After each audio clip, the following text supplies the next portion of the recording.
Bien que Dieu soit béni. Comme j'avais déjà dit sur Facebook, je voulais faire une petite étude sur le prophète Élie et sur le prophète Samuel.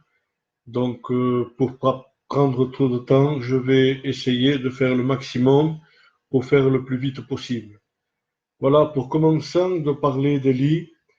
Élie, nous savons tous que c'était un homme qui était à la tête du temple d'Israël.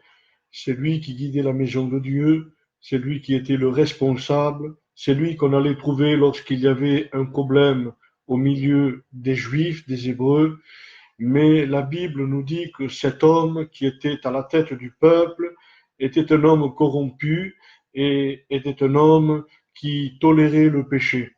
Donc c'est cela que nous allons voir ensemble par le moyen de cette vidéo. Élie, cet homme, avait pris possession, avait eu le pouvoir sur le temple. C'était un homme respecté de l'extérieur. Les gens le regardaient avec un certain respect et les gens l'aimaient en quelque sorte. Mais dans son cœur, il avait un problème. Il a laissé sa maison, eh bien, faire n'importe quoi. Je vous explique brièvement ce qu'Élie a fait. Élie, la Bible nous dit qu'il était un homme léger. Élie était un homme qui se moquait des choses de Dieu. Et Élie a fait une faute qui a été très grave aux yeux de Dieu. Il a laissé pénétrer petit à petit la lèpre dans sa maison.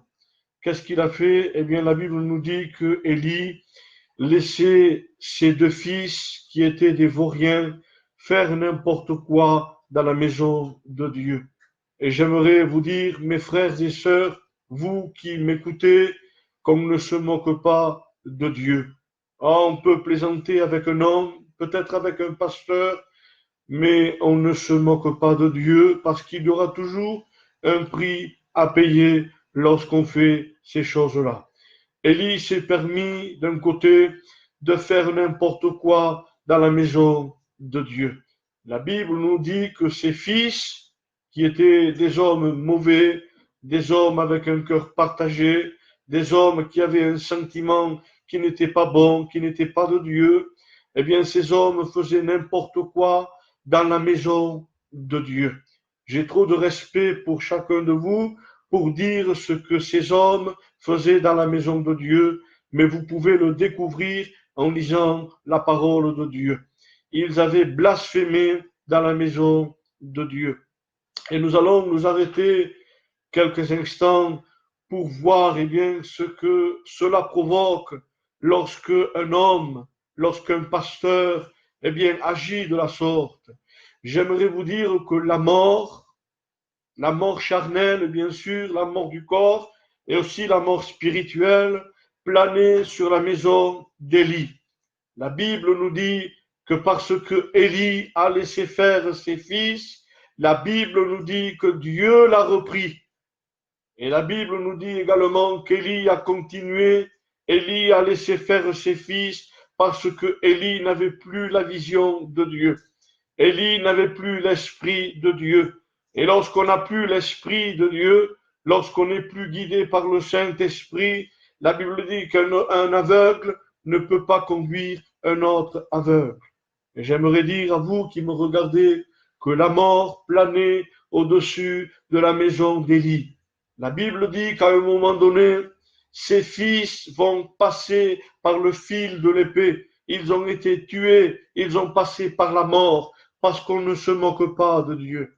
Et la Bible nous dit également que Élie a été détrôné, il est tombé de son siège royal et il s'est brisé la nuque et la Bible nous dit qu'il est mort. Pourquoi je vous parle de cela? Eh bien simplement pour vous dire qu'on ne se moque pas de Dieu. Et on le verra avec le prophète Samuel, on ne fait pas les choses parce que c'est notre famille. Élie, c'est ce qu'il a fait. Il a laissé faire ses fils parce que c'était, bien je pourrais dire, c'était ses fils, c'était les enfants de sa chair. J'en suis sûr et certain que si ça aurait été des étrangers, Élie se serait de son siège royal et il aurait donné une sentence. mais parce que c'était ses fils, Élie a fermé les yeux. Et voilà pourquoi aujourd'hui les églises vont mal. Voilà pourquoi aujourd'hui les églises sont en feu, parce qu'on dit c'est mon fils, c'est mon neveu, c'est mon cousin, et on ferme les yeux, on fait comme Élie, et la mort plane au-dessus des églises. Aujourd'hui, les églises sont pleines, et je bénis la grâce de Dieu, mais il y a la mort qui plane sur certaines églises parce que beaucoup de pasteurs ferment les yeux à cause qu'il y a de la famille, il y a une famille en jeu. Et Dieu ne travaille pas comme ça, mes frères et sœurs. Dieu ne travaille pas comme ça. Je m'engage devant Dieu, même si c'est mon fils, même si c'est mon frère, même si c'est mon père, si ce n'est pas dans la volonté de Dieu et qu'il faut prendre l'épée de la parole de Dieu, l'épée de l'esprit, je le ferai parce que j'aime plus Dieu que ma famille lorsqu'il est question du sacerdoce de Dieu. Alors, mes frères et sœurs, n'agissons pas comme Élie a agi. Si vous voyez des pasteurs, si vous voyez de certains hommes de Dieu agir comme Élie a agi, fuyez de ces églises-là. Fuyez parce que Dieu n'y est pas et parce que la mort viendra tôt ou tard. Et pour parler de Samuel, et je ne serai pas long, je vais terminer avec ce personnage qui était un homme très important. Samuel, l'un des plus grands prophètes que la terre ait pu porter, Samuel a commis une grande faute. On connaît de Samuel tous les exploits, mais on ignore bien souvent la faute qu'il a fait. Samuel a choisi aussi ses deux fils pour qu'ils puissent travailler dans le temple, alors que Dieu ne lui avait donné aucun ordre. Samuel, tu as fait de la maison de Dieu une entreprise familiale. Et lorsqu'on fait de l'église de Dieu une entreprise familiale, eh bien le peuple commence à périr. Parce que le peuple a dit à Samuel, Samuel, nous n'avons rien à te reprocher contre toi, mais à cause de tes fils, parce qu'ils n'ont pas marché selon tes voies, selon tes conseils, ils font n'importe quoi dans le temple, nous voulons un roi. Voilà ce qui s'est passé à cause de Samuel. À cause de la faute de Samuel, Israël maintenant demande un roi.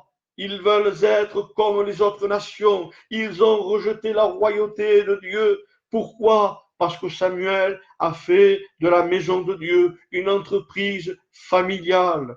Je le dis de la part de Dieu, j'ai eu une église et je n'ai pas fait de favoritisme. Il y a eu quelqu'un de ma famille qui a eu reçu un miracle. Il voulait témoigner. Il me l'avait demandé, mais parce qu'elle n'était pas baptisée, je lui ai refusé. Pourtant, c'était de ma famille, des gens de ma maison, mais je ne l'ai pas fait. Mes frères et sœurs, je dénonce ce que je vois, et je le dis parce que c'est la vérité, et on ne peut pas cacher la vérité. Si vous voyez du favoritisme dans les églises, je fais prêcher celui-ci parce que c'est mon neveu, parce que c'est mon cousin, parce que c'est mon frère. Celui-ci va chanter, celui-ci s'est battu, celui-ci a consommé de l'alcool. On ferme les yeux, fuyez de ces églises-là, parce que ce n'est pas des églises de Dieu, mais c'est des églises de Satan. Je le dis de la part de Dieu. Je ne suis pas là pour me venger, que Dieu m'en garde, mais je suis là pour prêcher la vérité. Fuyez les églises où il y a du favoritisme, parce que le favoritisme ne vient pas de Dieu, mais il vient de Satan. La Bible dit, et je termine avec ces quelques paroles, vous n'entrez pas dans le ciel. Il s'adresse aux pharisiens. Vous n'entrez pas dans le ciel, dans le paradis, et vous fermez la porte à ceux qui veulent rentrer. C'est-à-dire que le pasteur, moi, premièrement, je dois avoir un bon témoignage pour tous ceux qui m'écoutent. Je dois montrer que je suis un homme de Dieu pour que les gens autour de moi puissent se convertir rien qu'en me voyant. Alors ce soir, plutôt cet après-midi dans cette vidéo, ne faites pas de la maison de Dieu une entreprise familiale. Celui qui mérite de prêcher, Dieu le mettra au ministère. C'est pas un problème. On ne peut pas aller contre la volonté de Dieu. Mais si c'est des hommes qui l'ont choisi, si c'est des hommes à cause parce qu'il y a de la famille, un groupe familial, fuyez. Au nom de Jésus, fuyez, parce que cela ne vient pas de Dieu, mais ce seront des ministères qui vont brûler les églises. Ce sont des ministères qui vont faire de la division dans les églises. Alors, s'il vous plaît, faites-le au nom de Jésus et que Dieu vous bénisse, que Dieu soit glorifié.